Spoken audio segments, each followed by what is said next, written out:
for those of you who've been giving us hate for the Bronco II, we don't care. No, I'm just kidding.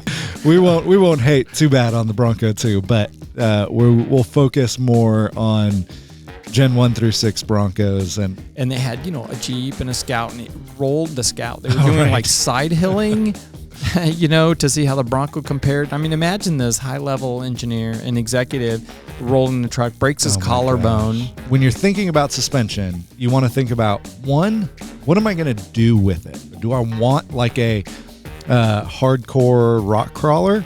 Is it mainly going to be a pavement princess? That was my concern when I got the truck, was that 2.7 liter turbo, it feels like a lot more, but it has 325 horsepower, 400 foot-pounds of torque. It feels like a V8.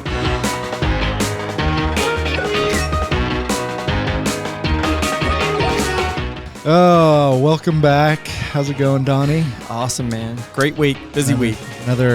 Another great week broncoing around the Bronco shop. Building Broncos. Yeah. Living the dream, man. Yeah, it's awesome. It gets better every week. Yeah, for sure. But it's a lot of work. Yeah. Work is still work. Yeah. Whether you love it or not, it's still work. Well, at least we like what we're working on. Totally. That makes all the difference. Yeah. Absolutely. Before we go on, I've noticed we kind of skipped through, we started the podcast and have missed talking about a couple events. So I wanted to go back in time a little bit and talk about the Bronco Super Celebration that happened in September of 22 in Colorado. And not going to spend a ton of time talking about it, but it's a really cool event, the Super Celebration. I didn't go this last year, but I went in 21, and it's definitely one of those events that Bronco owners should get out and enjoy, because I've heard some people are like, oh, I don't really like the Tennessee Bronco event. People just kind of sit in a field all day, which I love and think is fantastic. You get to catch up with all your old friends, but the Colorado event it feels way different. And it's because you've got, just these epic trails that are all around. So you've got people who come in and literally get in their Bronco, get in a line to go on one of these trail rides, and then you're gone the whole day.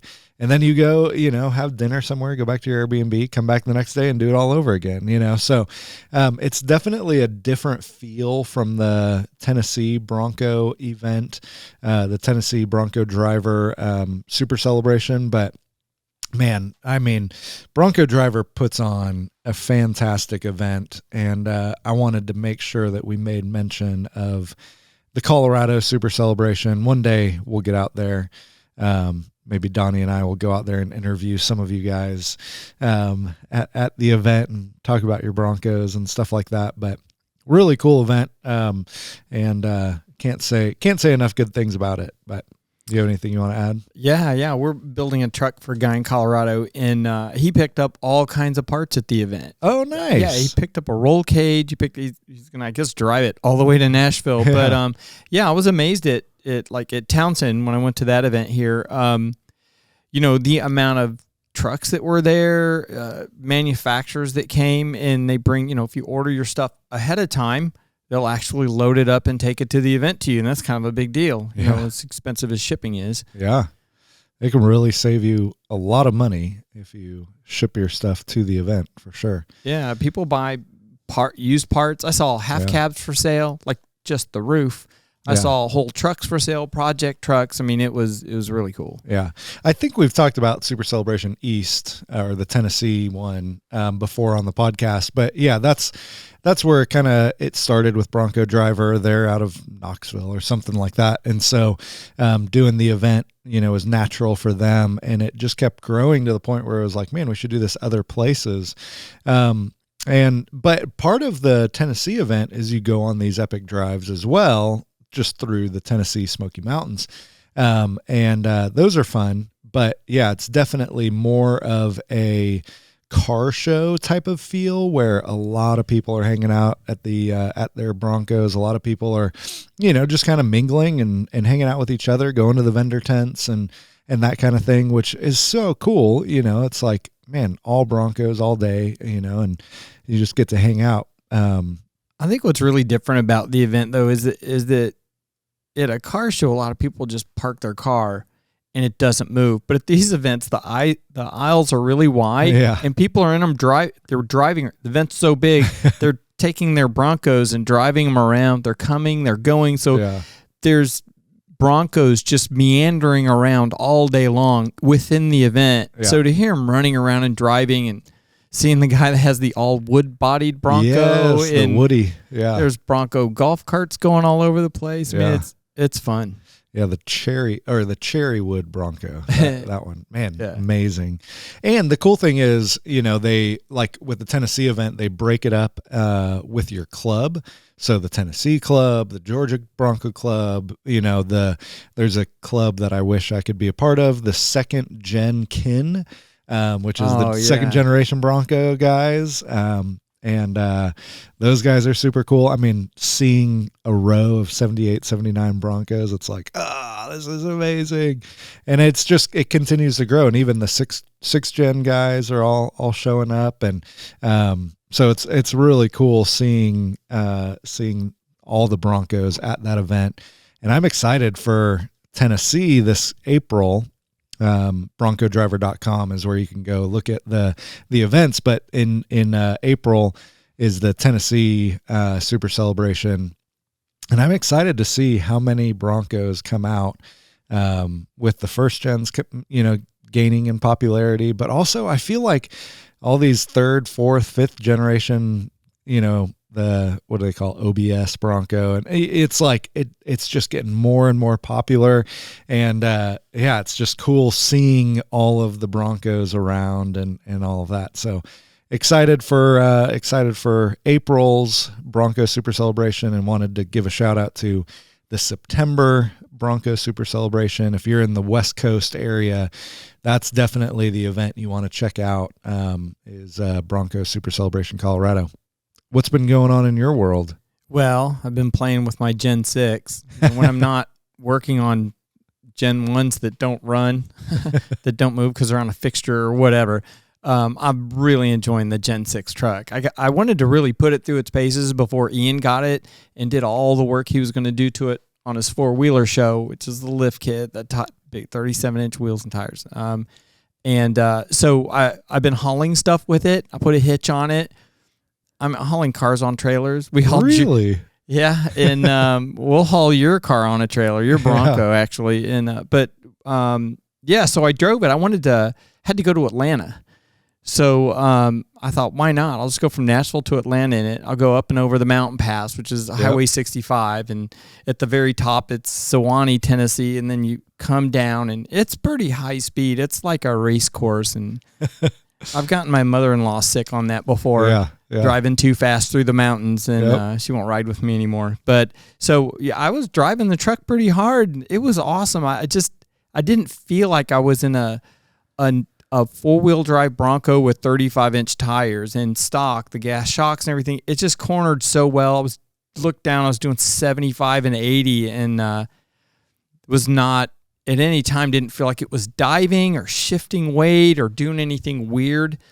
But yeah, I was pleasantly surprised. And with that transmission, you step on it and it'll downshift and go. Like that was the thing that surprised me, was I might have been going more than 80, and I would step on it and it would just still like, you know, and it would just take off. And I'm look down, I'm like, oh, 110. Okay. That's a little too fast. That was my concern when I got the truck, was that 2.7 liter turbo, I think 2.7 liter, I'm not thinking a huge engine here. Right. And it feels like a lot more, but it has 325 horsepower, 400 foot-pounds of torque. Yep. And it feels like a V8. I mean, I'm super impressed. And I know there's lovers and haters of that transmission. I absolutely love it. It's smooth. It is. I like counting it going through the gears, like is that 5, 6, 7, It's just so smooth. And I will even say I've taken taken the Broncos, the new ones, the G6 off-road, and it's like,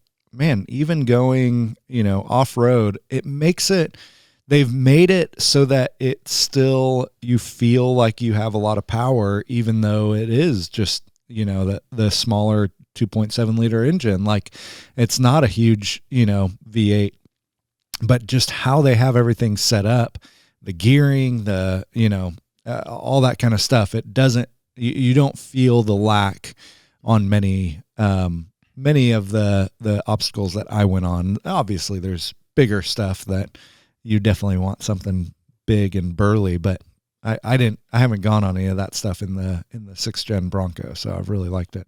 Surprisingly, even towing a Bronco, an early Bronco on a trailer with this 2-door, I don't feel like I'm lacking power. I'm kind of surprised, but when you hit the brakes, that's when you know you're in a 2-door and the tail's wagging the dog. And it, probably not the best tow vehicle, but it's capable. I mean, it's I'm gonna do it until I get another dually. But right. In the interim, I'm having fun just testing it at everything. Haven't been fully off-road in it yet, but that's coming. Yeah, for sure. Yeah, you'll get some body damage and then extra pinstriping. Yeah, exactly. And I know everyone who didn't buy a Bronco because it didn't have a good tow capacity is hating on us right now. Like, what? You're only you can't tow. Blah blah blah blah blah. It is true. The recommended tow weight, if you have 2 people in the Bronco with a hard top, it's like 300 pounds. So we don't recommend that you go and tow a lot of vehicles. That's not what we're saying, but we've done it because we need to do official testing. That's right. For the shop and we have to validate stuff. Exactly. So that's, but yeah, so it is, that's super cool. Well, I knew we weren't going to have a podcast and not have some unfavorable responses to some of the things we say. And I don't know who said it on the show, but someone was disparaging the Bronco II. I did. That was me. That was you. Okay. Thought maybe it was somebody else. But we'll have some, probably not content on the Bronco II, but we're not going to completely leave it out. I feel like it's the Bronco II and the Bronco Sport are like the Bronco's baby brother. Yeah. Yeah. I mean, it's like the, the Mustang too? Yeah. They're just like toddling around. The Farrah Fawcett Mustang. Yeah. Yeah. Yeah. It's not quite, but I will say I do have some fun memories in a Bronco too. One of my buddies had one in high school, and I think he had 35s on it, which is way too much tire for that. Wow. Yes. And I think it was like an 88 or something, Bronco II. And oh my gosh, it was scary to drive for sure. But we lived in the same neighborhood, and so he would pick me up from school sometimes, and we'd go home together, or like he would drop me off at home and riding around in that thing, splashing through puddles, taking it off road. It was fun little Bronco too. But yeah, it's definitely not the same caliber of Bronco as it's the same caliber in name, but not the same caliber. And they're actually, people are digging them out of the woods and everything. We just saw one that went for $26,000. Jeez. Gosh. I don't remember if it had like 40,000 or 50,000 miles on it, but it was bone stock and mint. Bronco II. Yeah. Man. I guess anything with a 4x4 badge right now is going crazy. Yeah. But, yeah. All right. So, for those of you who've been giving us hate for the Bronco II, we don't care. No, I'm just kidding. Just digging another hole.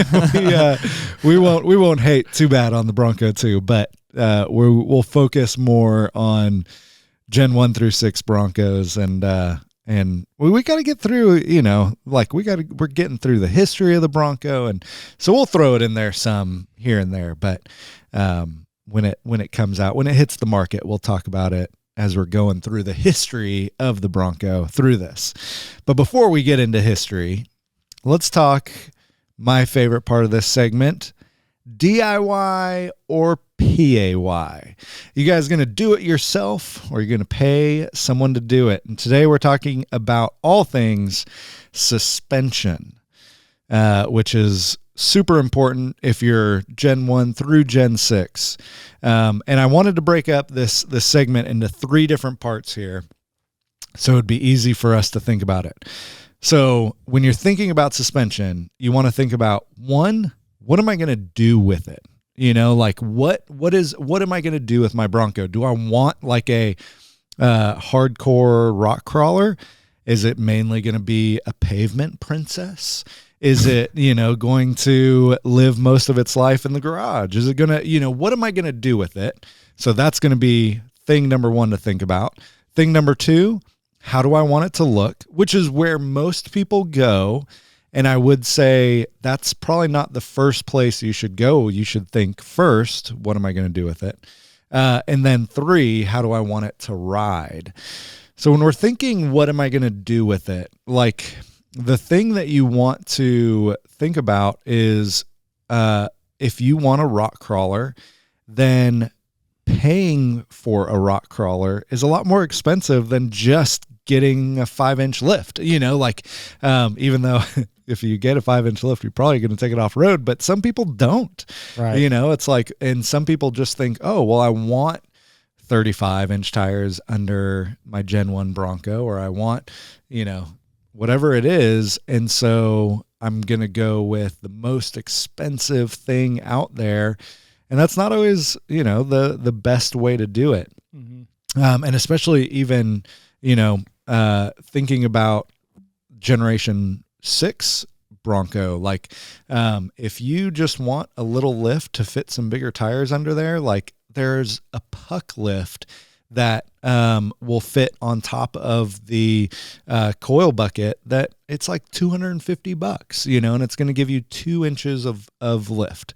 And you're going to have plenty of room to fit some bigger tires under there, as opposed to swapping out your control arms and swapping out, your tie rods, like changing all the components of your steering, and then never taking it off road or anything like that. So when you are looking at this, you want to be able to first look at, what am I going to actually do with the Bronco?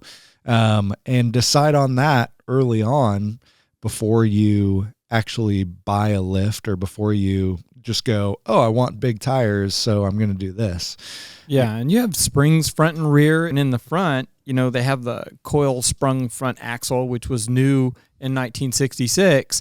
But, there's a thing called spring rate, on coil springs, and there's progressive spring rates, and there's dual spring rates, and now Icon has the triple spring rate, and you can spend more money on springs, and it can do sort of both. It can give you a nice soft ride when you're around town, and can be very capable off-road. So, but of course, the better it rides and the more capable it is, the more money you spend. But I feel like suspension is a place not to go cheap, especially in the springs and the shocks, because that's what you're going to feel every time you go down the road and you hit a bump, or and I like just flying over bumps, like speed bumps. I have 3 on the way out of the parking lot, and I don't slow down at all. The truck just kind of sucks them up. It's really awesome. Yeah.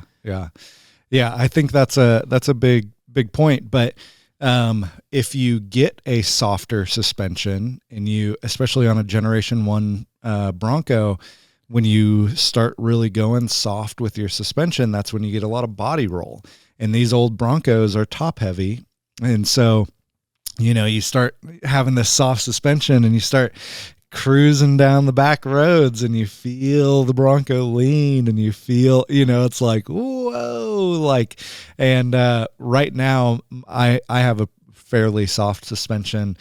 And if I take off from a stoplight, turning left and gun it, it's like I don't think I'm pulling a wheelie yet, but it feels like it's getting pretty close. That front left tire is getting pretty light. And so that's another thing you got to think about with your suspension is sway bars. And if you go too soft, then you'll want to add in a sway bar on a classic Bronco. Take some of the body roll off. Yeah, exactly. And that sway bar, how it works is it just pushes the the opposite tire down of whatever's, lifting up. And so that's a good thing to look into if you want to go off-road occasionally, and you want something soft, but when it's on the road, you want it to hug the ground a little bit more and be a little bit more stiff. A sway bar is a good one to look into.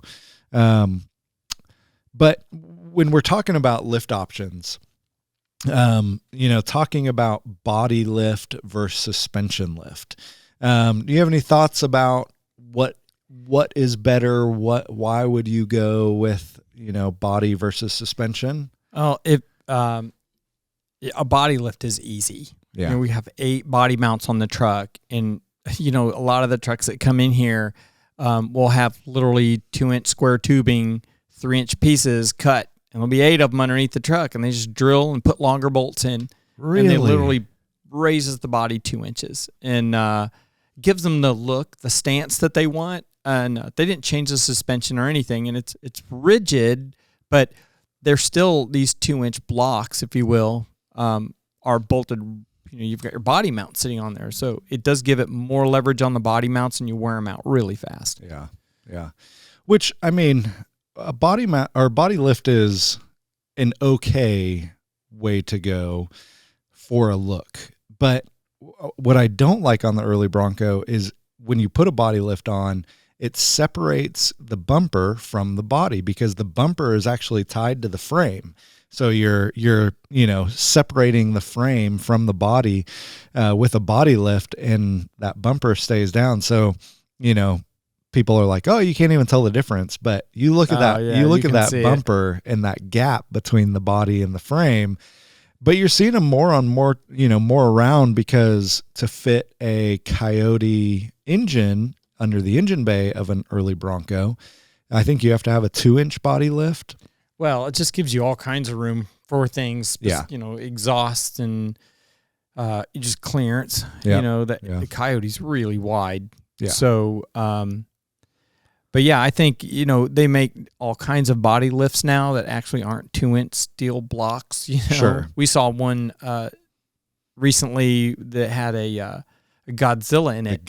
And they had to have the body mounts in there just to clear things. Yeah. So yeah. So you definitely, there is a time and a place for a body lift. And that would be one, if you're not going off road, and you want to keep your steering geometry the same, you want to keep your, suspension feel the same.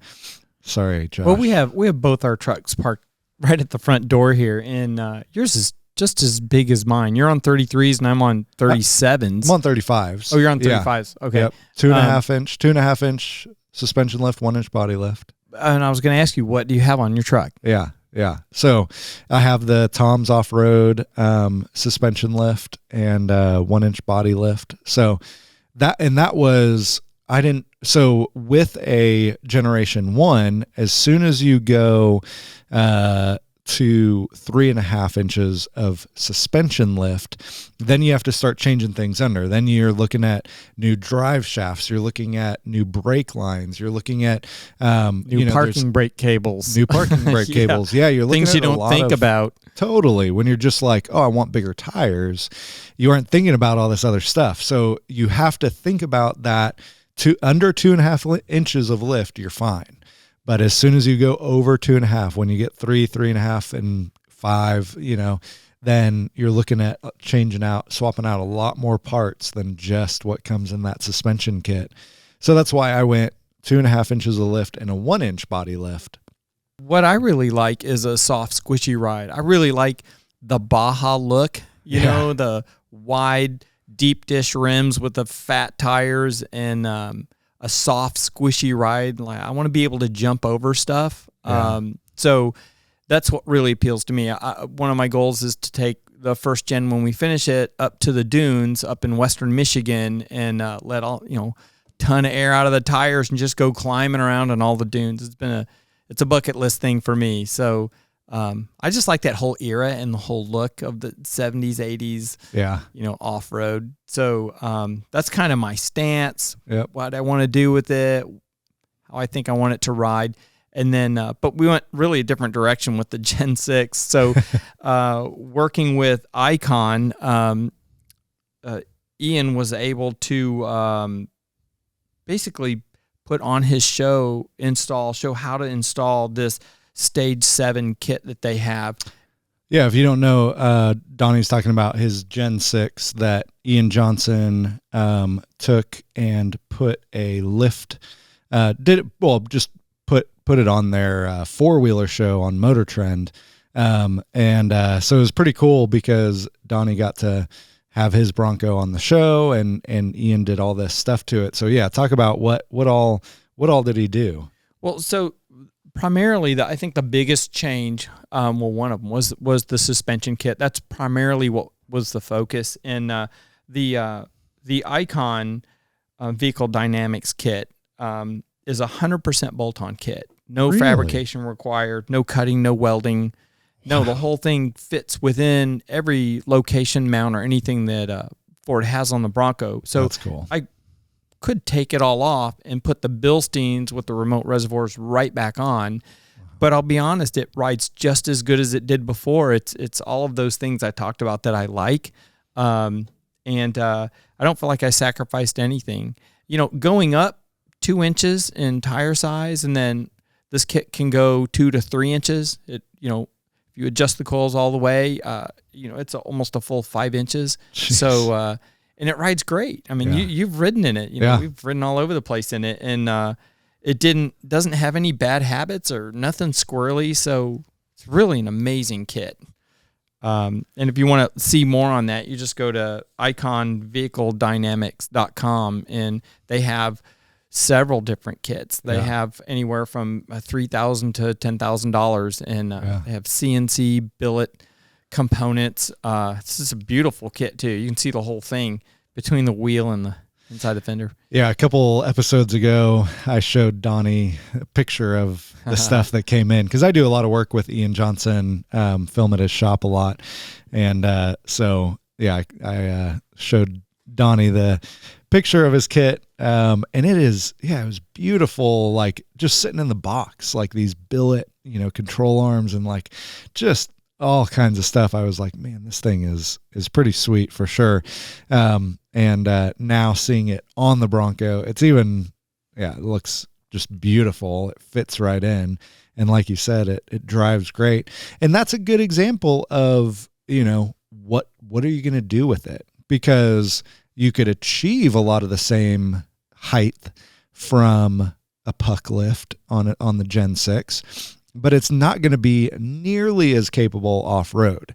And it's not going to be the kind of thing that it's going to be the thing that the guy that breaks his, steering rack and his tires are pointed opposite directions because he, just put a puck lift on his shocks and took it on a trail and beat it up. And so now your Bronco is way more capable off-road, and can handle, blasting through the dunes or doing whatever you're going to do with it in the future. So yeah, it's definitely that question of what are you first determining what you're going to do with it, and then determining, okay, with that, what do I need? And there's usually trade-offs, like, well, if you're going to do this or that, you're going to have some character or mannerism you don't like about it. But on these Icon kits, I mean, they've got it so figured out, got it all scienced out.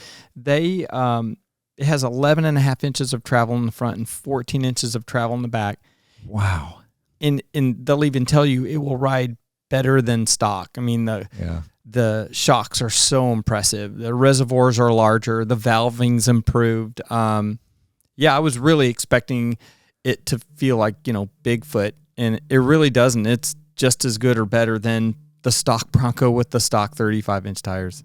Yeah, so that kind of leads into our parts corner. We'll jump into that really quick, because my part for the parts corner is actually the Tom's Offroad suspension kit. And that is what I'm putting on that truck as I'm building it. In my garage, I did a 2.5 inch lift on that as well. And same kind of thing. Like, I wanted to keep, even though I'm building everything, even though it's like all new stuff. Like I have to put new drive shafts under there. I have to do all this. I really like the stance of my truck. I like the height of my truck. And so I'm going to do a 2.5 inch lift with a 1 inch body lift on that one as well, because it's the kind of the best of both worlds, right? It's not like a crazy, suspension lift, and it's not, the huge 2 inch. I think a 2 inch body lift is pretty huge, but it's not that. And so, and that suspension lift from Tom's, it comes with an 11 pack, rear leaf, kit, which I think this one actually is way softer than my stock one that was on the Bronco with the 2 inch block in the back. And that could have been because my stock leafs were all worn out, but this one has a nice, just spring to it. And then I have the Bilstein shocks and the progressive coils up front. And those progressive coils, what they do is it starts off a little bit softer, and it has a certain spot that when it gets to, then it stiffens up. And so that way that initial ride isn't as hard, but then it hits that point where it will stiffen up. And so, yeah, you were even saying that Icon kit has 3 triple stop. rate. Oh, yeah. geez, that's crazy. So you can usually identify a dual rate or progressive rate spring because the coils will be spaced real far apart, and then at one end they'll get real tight. Real tight. Yeah. And as you get into, so that would be a dual rate spring. And then what's really cool is the technology on the new triple rate springs is they get smaller at the ends, kind of like a croissant, Really? And it changes the characteristics of the shock in a different way. So, versus having a coil at a different gap, they're able to achieve, I haven't really seen any graphs or anything on it, but they look different. And it's really cool. It's some new stuff. That's cool. Nice. Well, yeah. So that's my parts corner part is the Tom's Offroad suspension kit. It's $1,100, I think, with the Bilstein shocks. Comes with shocks, springs, the hardware that you need, the leaf springs in the back, and it's a good kit. Definitely one to pick up at an event if you're going to order it and have them bring it to the event, because shipping on it is a lot in Tennessee from Oregon. But yeah, I like that kit. Keep it in parts corner. What's your part for today? My part's actually a tool. I even brought it here. I wanted to show it to you. So it's we call it the finger file in the shop because it looks like I'm pointing my finger at you, but it's probably 6 inches long. It's got a 3/8 belt on it. So it's like a belt sander. Yeah. But it's actually called an air belt sander because it's pneumatic. Yep. So we just hook it up to the compressor. But and you just keep replacing the belts. And this thing, I mean, it's just amazing because the belt travels at this great rate of speed. It's only 3/8 of an inch wide, and we can get this almost anywhere. Yeah. To clean bare metal for welds, reshape metal. I mean, this is, we bought another one because if anything happens to this one in the middle of a build, we're like, oh, what do we do? We're going to drive across town or order another one. So we keep a spare on hand, but this one's made by Onyx. ONYX, and I think we just found it on the internet, and Amazon probably delivered it. But we'll find a link, put one in there. But I can't tell you, this belt that's on it is kind of key. This is purple, and it's a 3M product. It's called a Cubitron belt, and you can recognize them because they're bright purple. Yeah. And these last like 10 times longer than the belts you can buy at the inexpensive stores, and it's kind of hard to, you aren't going to find a 3/8 belt for one of these tools at the hardware store like Lowe's or Home Depot. So you go online. But the second thing that makes this so awesome are the 3M belts. Yeah. So anyway, I chose a tool this time. Yeah. No, I really like that, because how many times I've been like, oh man, how am I going to sand, in this little crack or like whatever it is, like get a sander in there or anything like that. So that's really cool.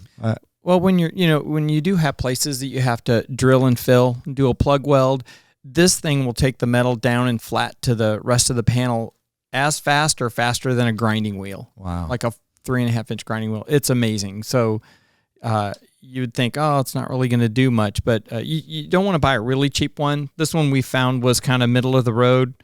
I think the model number is 3036. Yeah, nice. That thing's super cool. Well, that's your parts corner for today, because we're Bronco guys, we're car guys. We buy a lot of stuff.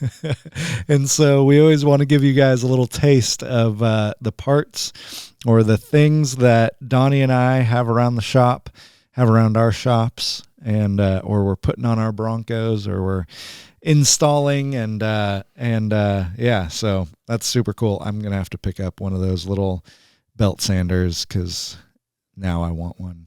Add it to my Christmas list. You'll fix everything with it. Yeah. Forks, exactly. Kids' bikes. You'd be amazed.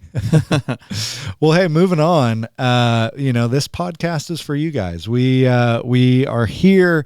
We're talking Broncos because, you guys all love Broncos, and we love Broncos. And so we want you to send in your questions at questions@thebroncast.com. That's questions at THEBRONCAST.com. And we're going to take some time and read your guys' questions. And if you're watching this on YouTube, definitely leave a comment in the comment section below. And you never know, we might pick your question to be read on air and answered with us. This one, I think, is for Donnie.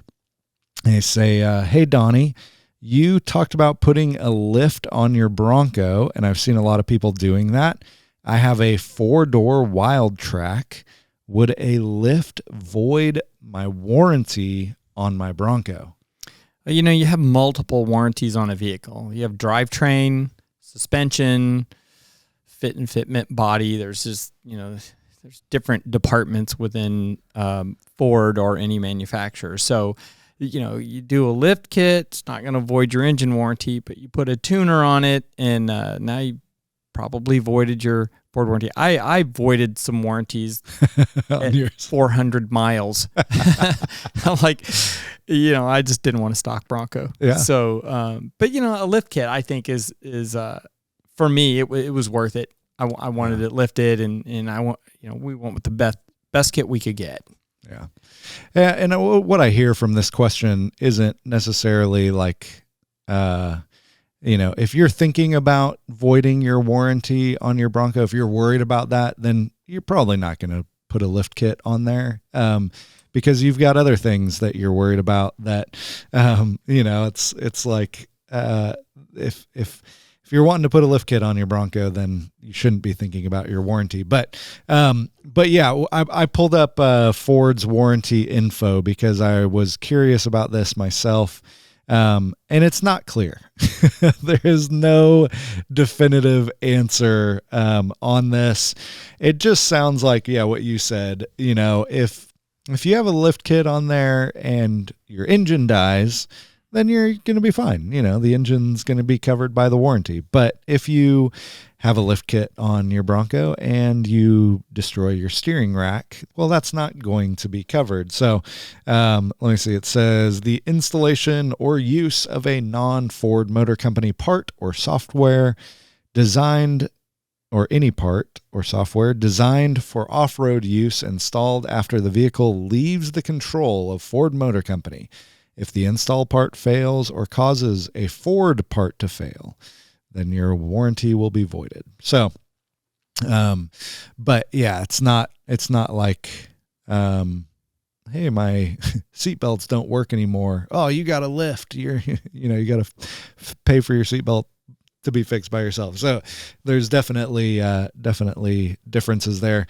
And I mean, in all honesty, the dealership installs lifts.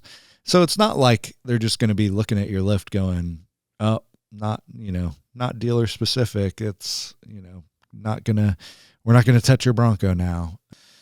Well, moving on, we've got another part here. Got a little Bronco history coming in. Tell us what have we talked about so far? We've talked about them designing the Bronco, marketing the Bronco, inception, like yeah, all of that. And then we talked about the first 200 or so, the first year of the Bronco was co-built sort of, or prototypes were built by the Bud Company. And now it just seems fitting that we would talk about some of the engineering aspect on, well, what decisions did they make? Because there were things they had to decide on. What was the wheelbase going to be? What was the clearance going to be under the truck? How, what capability or features were important to the consumer? And it's kind of funny, Ford had a team that went out and interviewed Jeep owners and Scout owners discreetly. They didn't want them to know they were from Ford to find out what they liked and didn't like, and what would they add to their truck if they could. And that one of the things that was top was just the being able to drive it at 60 miles an hour. Drive it, and maybe go around a corner, while you're going fast, So just general comfort, and it's kind of cool because at this point we got to talk about Paul Axelrod, who was really not only a head engineer, but he was the guy that had to work with everyone to bring this whole project together. And ironically, he's the guy that was in the testing grounds out in Arizona. And they had, a Jeep and a Scout, and it rolled the Scout. They were doing like side hilling, to see how the Bronco compared. I mean, imagine this high-level engineer and executive rolling the truck, breaks his collarbone. He actually gets knocked out. Oh my God. And there's a story in the book. It talks about, he was with one of the German engineers. He goes, "Paul, are you still with us? Are you dead?"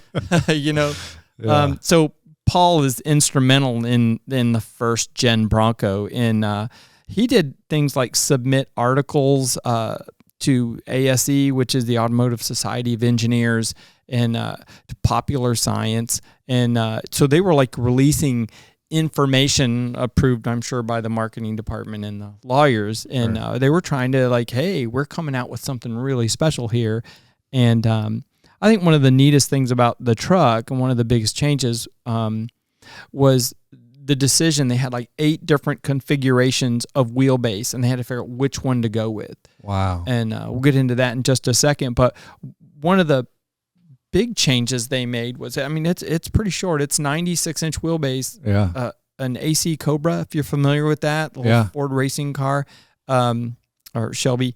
It was 90 inches. Wow. So this thing isn't really a whole lot longer. Wow. But I think one of the biggest changes in the four-wheel drive market at that time was this coil-sprung front axle, where they did away with the 2 leaf springs in the front, like you see in the back of the truck, which eliminated being able to turn tight because the wheels turned so far, and then they would hit the front part of the spring. If they turn too far the other way, the wheel hits the back part of the spring. So the only way to make it turn tighter is to bring those 2 leaf springs closer together, which meant that the truck would have a lot more body roll. So to eliminate that, it's okay, now it turns tighter, but the leaf springs are really close together. We're going to have to put stiffer springs under it. So there were always trade-offs. Well, now we can turn tighter, but now it really rides like a, I don't know what. Like a brick. It's no suspension. Worse than before instead of better. Yeah. Whereas Ford did away with the 2 leaf springs and the shackles that make it so you can't climb over something in front of you. It changes what you call your approach angle, which I'm going to ask you about here in a minute. Yeah.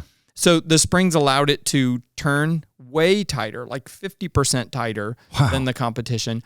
It also gave it a much softer ride because you can do so much more with the coil spring. The axle articulates better. It's softer. So it was a huge departure from what was available on the market. But then you could drive it at highway speeds comfortably. The springs and shocks worked so well together. Yeah. And then it did this thing. It had less anti-dive than any other vehicle on the market. So when you turn the wheel, the truck didn't want to turn more and dive into the corner. So there were all these benefits to that. Pretty big change. Yeah. Well, guys, thank you so much for hanging out with us on the podcast today. That one went a little bit long because there's so much to talk about with suspension. There's so much to talk about, and even the history, why they chose the suspension that they did. But definitely we wanted to just thank you guys for sticking around. And if you have any questions or comments, hit us up. questions@thebroncast.com. We will see you on the next Broncast.